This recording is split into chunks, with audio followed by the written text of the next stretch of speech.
Good Friday খ্রিস্টানদের জীবনে অন্যতম পবিত্র দিন। মানব জাতিকে রক্ষা করতে এই দিনেই ক্রুশে প্রাণ বিসর্জন করেছিলেন যীশু খ্রিস্ট। প্রায় 6 ঘন্টা ক্রুশে ঝুলেছিলেন তিনি।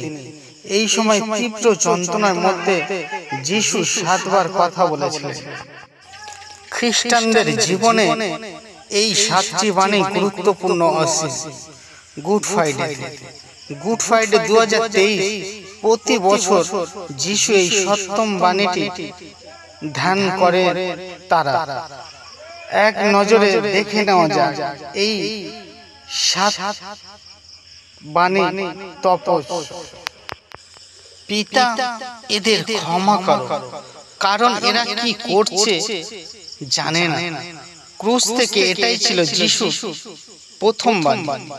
প্রবল শারীরিক অত্যাচার চালিয়ে যীশুকে ক্রুশে দেয় ক্ষমতাসীন রোমান সৈন্যরা। কিন্তু মৃত্যুর আগে পিতা ঈশ্বরের কাছে তাদের জন্য ক্ষমা প্রার্থনা করেন যীশু নিজেই। আজই তুমি আমার সঙ্গে পরম দেশে যাবে।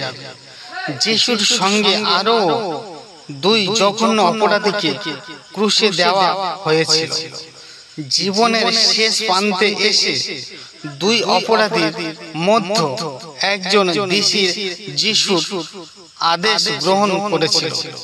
তার জীবনে সকল অপরাধ ক্ষমা করে যীশু বলেন মৃত্যুর পরে সে অবশ্যই স্বর্গে যাবে। হে নারী, ওই দেখো তোমার পুত্র। যীশুকে যখন ক্রুশে দেওয়া হয় সেইখানে উপস্থিত ছিলেন তার মা মেরি।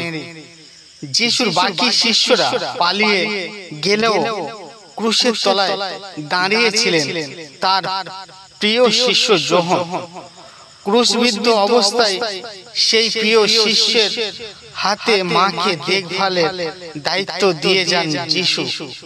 বলেন, আজ থেকে যোহন মেরির পুত্র। ঈশ্বর, তুমি কেন আমাকে পরিত্যাগ করেছো? ঈশ্বরের পুত্র হিসাবে এই পৃথিবীতে এসেছিলেন যীশু, এমনটাই মনে করেন খ্রিস্টানরা। কিন্তু ক্রুশবিদ্ধ অবস্থায় যীশু অনুভব করেছিলেন তার পিতা ঈশ্বর তাকে একা ছেড়ে দিয়েছে।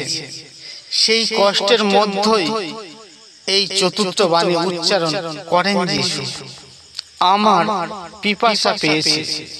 যীশুকে ক্রুশে দেওয়ার আগে সারা রাত ধরে তার বিচার চলে।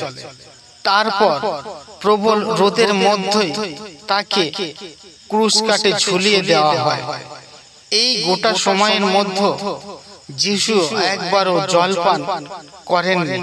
সেই জন্য যীশু জল খেতে চেয়েছিলেন বলে বাইবেলে লেখা হয়েছে। সমাপ্ত হলো। যীশু জল খেতে চাইলেও তাকে জল দেওয়া হয়নি। বাইবেল অনুযায়ী টক আমলকি রসের মতো কোনো এক পানীয় তুলে দেওয়া হয় যীশুর মুখে। সেই পানীয় গ্রহণ করেন তিনি। তারপর বলেন, সমাপ্ত হলো। যদিও খ্রিস্টানদের মতে যীশু আসলে বোঝাতে চেয়েছিলেন এই পৃথিবীতে তিনি যে কাজ করতে এসেছেন সেই মহাযজ্ঞ সম্পূর্ণ হওয়ার কথা বলেছেন। যীশু, তোমার হাতে আমার আত্মা সমর্পণ করি। ক্রুশের উপর থেকে এটাই ছিল যীশুর শেষ কথা। কিন্তু 6 ঘন্টা সময় ক্রুশে ঝুলে থাকার পর যীশু বুঝেছিলেন এবার তার সময় ফুরিয়ে গিয়েছে, তার মৃত্যু আসন্ন। তাই পিতা ঈশ্বরের উদ্দেশ্যে নিজের জীবনের শেষ বাণীটি বললেন। যীশু সপ্তম বাণীর পরে শেষ নিঃশ্বাস ত্যাগ করেন। যীশু